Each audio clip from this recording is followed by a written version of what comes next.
is Jennifer Schaefer, People's Realtor of Colorado, coming back to you today with Robert Greene's 11th Law of Power, learn to keep people dependent on you.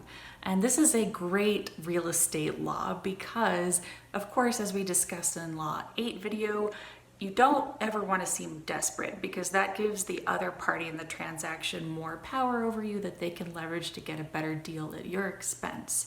So the reverse, the inverse of this is keeping people dependent on you. And you can do that by, number one, having the best option on the table. But even if you don't have the best option on paper, there are other ways that you could utilize this law to give yourself an advantage.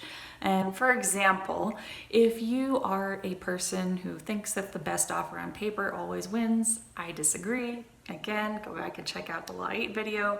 But you can generate more trust in a seller in your ability to perform as a buyer by doing things like putting down a larger earnest money deposit. And so you can present yourself as trustworthy. And sometimes that's worth more than money, or it is actually worth money to the sellers, because if they end up turning down a whole lot of other deals and then end up with a buyer who doesn't follow through, they are really stuck. They're in a bad position, they turn down other offers. Convince a seller, if you're a buyer, that you will follow through, they can trust you, and they can work with you. And the same goes for the seller side.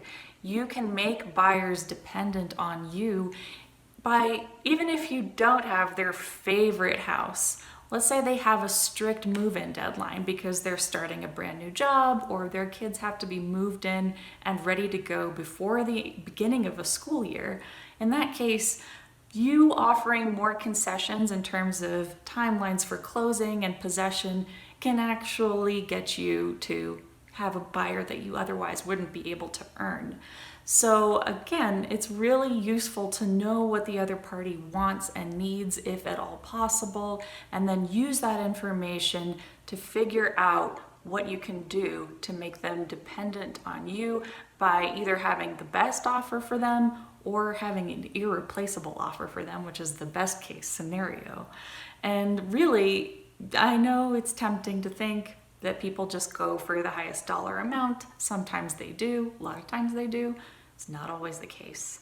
So if you play your cards right, learn to keep the other party dependent on you, but never seem desperate. Never let on that you're dependent on them. You want them to know that you have other options on the table and you can walk away from the deal at any time and make them feel like they can't.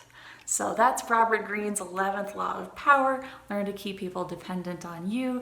I'm Jennifer Schaefer, People's Realtor of Colorado, and please don't forget to like and subscribe this video. And if you are thinking of buying or selling property in the state of Colorado, please do reach out to me through my social media and my website, which are linked in the description below. I hope you enjoyed this video, and I look forward to seeing you for the next episode. Take care. Bye-bye.